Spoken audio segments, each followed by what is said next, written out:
John Rotzarena here. Talk to you today a little bit about injector sizing and the appropriate injector to use for your horsepower application. We're going to use some basic formulas located in our catalog in our DFI section. Real good reference. Basically, the formula we're going to use is your maximum horsepower times your brake specific fuel consumption divided by number of injectors in your duty cycle.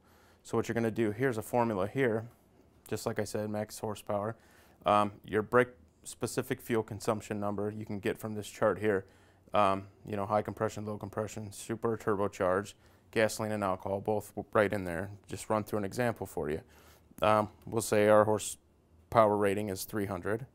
We're going to go ahead and times that by a number from our chart here. We're going to go ahead and take 0.5. So that'll give us 150. We'll go ahead and remember that number.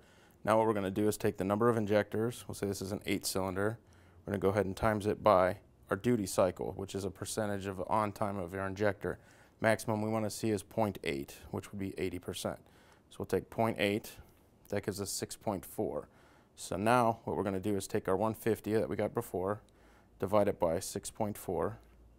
That gives us 23.4375 pounds per hour.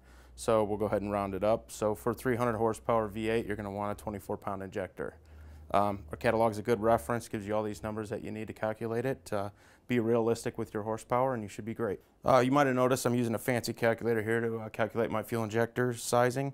This is the Hot Rod Calculator by Mr. Gasket. You could use this thing to do a lot of things as far as a gearhead would need. You can calculate engine stuff, compression ratios. You could use it to calculate ETs, different gear ratio changes. The sky's the limit with this as far as the gearhead would go.